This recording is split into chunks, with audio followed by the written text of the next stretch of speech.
everyone, MiltonMan234 here, and welcome to another episode of Forgotten Media, where I dig up some stuff you may or may not have heard of. Now, I'm sure some of you have seen my VideoNow episode, which was a fancy little handheld system that plays shows on the go.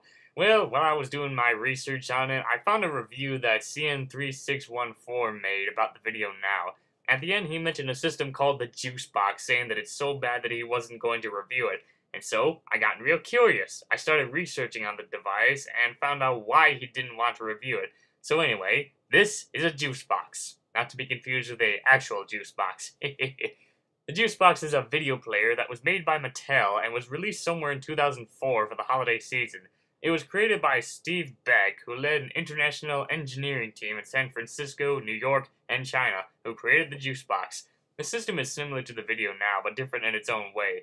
It usually plays videos or MP3 playbacks. It takes 3 AAA batteries and lasts up to 6 hours. It has a play, pause, stop, and skip button along with a power switch, volume switch, headphones to plug in, and a place to charge it in, I think. Just like the VideoNow, the system plays certain TV shows, but with the Juice Box it has a 2.7-inch screen. The console comes with a MP3 starter kit, compressing software, a spare cartridge, a 32MB SD card, and a SD card reader. So, since it uses SD cards, you can watch photos or recorded footage on it. Kind of like how the Game Boy Micro had that similar feature where you can use SD cards in it.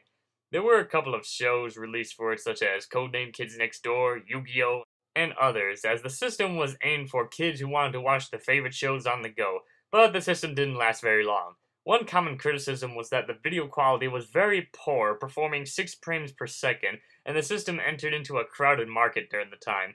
It was pushed aside like trash, as the VideoNow and Game Boy Advance were still around and were much better. This was also the same time the Game Boy Advance released their line of Game Boy Advance videos.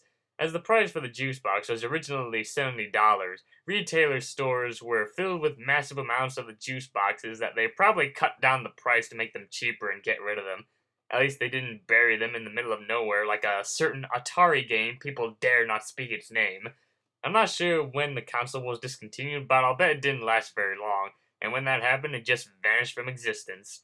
Nowadays, the juice box isn't that hard to find. Mostly you'll find a lot of them on eBay for very cheap prices. If it's in a bundle of juice box related products, then it tends to be more expensive.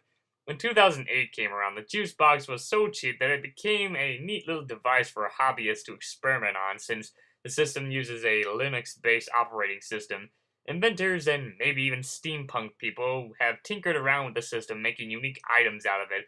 Like, someone made a fancy picture frame out of it, and one made a funky-looking telephone with a screen on it, which is pretty cool. In closing, Mattel's Juice Box was trying to compete with its rivals but failed miserably and became a hunk of junk. Although it is a nice device to experiment on, making it better and just tweaking around with it. Well, that wraps up this episode of Forgotten Media, so this is Melting Man 234 signing out.